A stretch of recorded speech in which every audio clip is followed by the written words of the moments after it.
Assalamualaikum warahmatullahi wabarakatuh. Pada pertemuan kali ini, materi yang akan dibahas adalah mengenai pengembangan kreativitas. Nah, dalam pengembangan kreativitas anak usia dini ini, sesuai dengan definisi kreativitas yang sudah kita bahas sebelumnya, ada nih yang namanya pendekatan 4P, yaitu ditinjau dari aspek pribadi, pendorong, proses, dan produk. Nah, di bawah ini akan dijabarkan lagi secara rinci.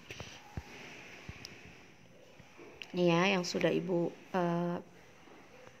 bilang tadi, ada pendekatan 4P dalam pengembangan kreativitas: pribadi atau person, pendorong atau proses, kemudian produk gitu.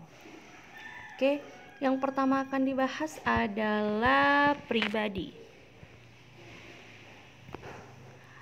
Kreativitas adalah ungkapan dari keunikan individu dalam interaksinya dengan lingkungan. Nah, dari ungkapan pribadi yang unik inilah dapat diharapkan timbulnya ide-ide baru dan produk-produk yang inovatif. Oleh karena itu, pendidik harusnya atau hendaknya dapat menghargai keunikan pribadi dan bakat-bakat peserta didiknya.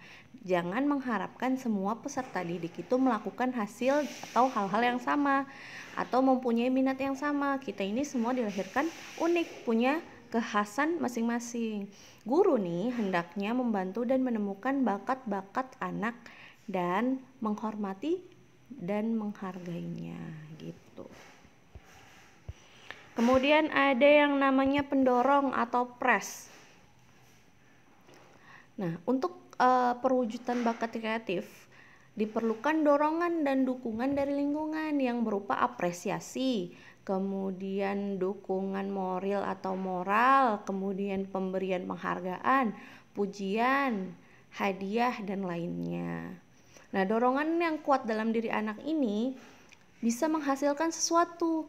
Bakat kreatif dapat berkembang dalam lingkungan yang mendukung, tetapi juga dapat dihambat dalam lingkungan yang tidak mendukung pengembangan dari bakat-bakat yang ada di dalam diri anak.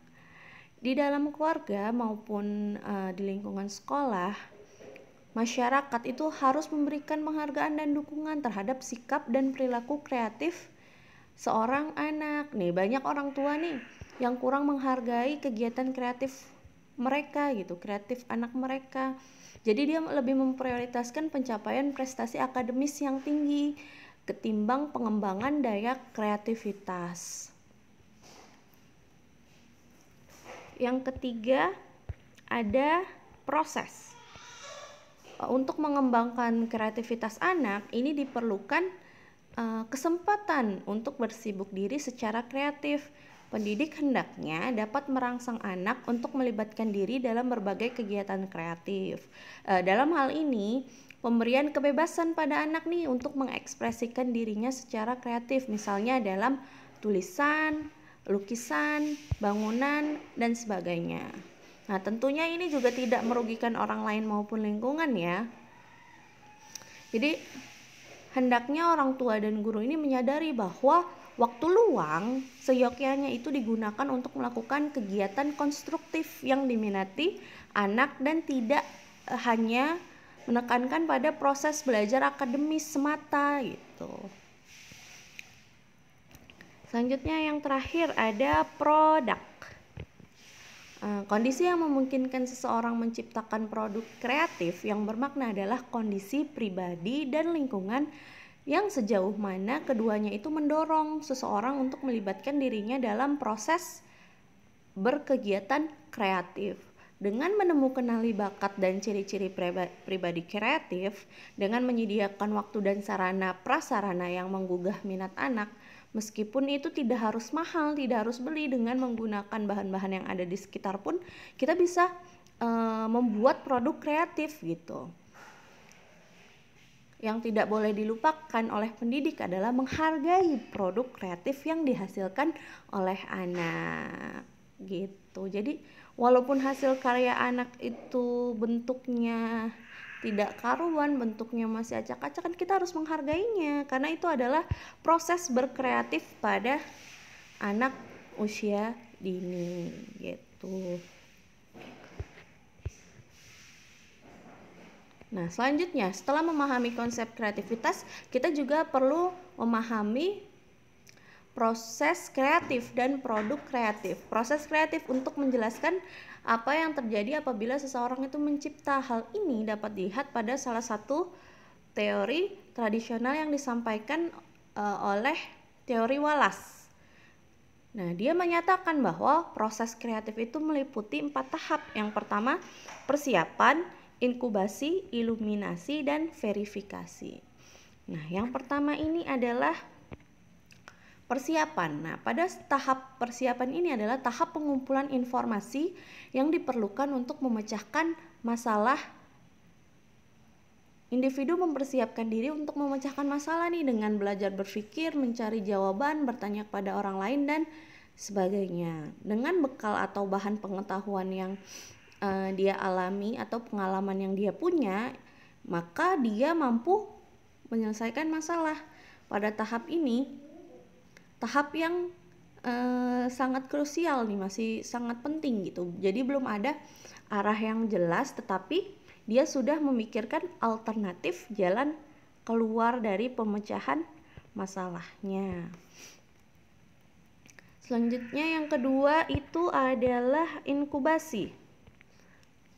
Pada tahap ini pengumpulan informasi itu sudah dihentikan. Individu melepaskan diri untuk sementara dari masalah tersebut. Ia tidak nggak memikirkan dulu nih masalah itu secara sadar, tetapi mengendapkannya di alam bawah sadar. Tahap ini adalah proses timbulnya inspirasi gitu. Gagasan atau inspirasi merupakan titik mula dari penemuan atau kreasi baru yang berasal dari alam bawah sadar. Jadi diendapkan dulu nih.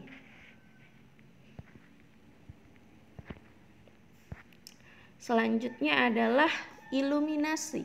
Nah, tahap iluminasi ini adalah tahap timbulnya insight, di mana timbulnya inspirasi atau gagasan baru, beserta proses-proses psikologis yang mengawali dan mengikuti munculnya inspirasi atau gagasan baru. Yang terakhir adalah verifikasi. Nah, pada tahap ini adalah tahap evaluasi, di mana ide atau kreasi baru tersebut itu harus diuji terhadap realitas, diuji di dalam dunia nyata. Di sini diperlukan nih pemikiran yang kritis gitu. Nah, jadi 4 tahap proses kreatif itu diperlukan dalam mengembangkan kreativitas anak usia dini. Contoh sederhananya seperti ini. Dulu itu kan belum ada lampu ya, masih memakai api. Jadi bagaimana nih kita mau berkegiatan di malam hari tetapi dalam keadaan gelap. Nah, akhirnya muncullah mencari solusi kan, itu tahap persiapan kan, mencari jalan jalan keluar dari masalah ini. Gimana kita nggak mau gelap-gelapan, akhirnya kita pakai api. Nah, pakai api ini lama-kelamaan sudah tidak efektif.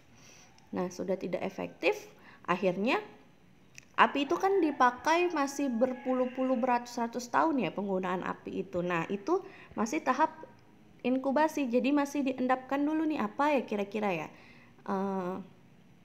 penggunaan alat apa, media apa yang bisa menjadi jalan keluar dari pencahayaan kita. Nah, terus tiba-tiba muncullah ide untuk menggunakan lampu. Nah, ini pada tahap timbulnya ide, gagasan, iluminasi. Oh, bagaimana ya kalau misalnya buat lampu dengan menggunakan listrik? Kita uji coba dulu yuk, kita coba buat berapa ratus kali kegagalan. Nah, akhirnya bisalah terbuatlah lampu dengan menggunakan listrik. Nah, kemudian produk itu harus diverifikasi, harus diuji coba gitu. Itulah singkatnya atau sederhananya dari proses kreatif. Loh. Sekian materi yang Ibu bahas pada pertemuan kali ini. Jika ada yang ingin ditanyakan, silakan kita berdiskusi di grup WhatsApp ya. Kita cukupkan dulu pertemuan kita. Wassalamualaikum warahmatullahi wabarakatuh.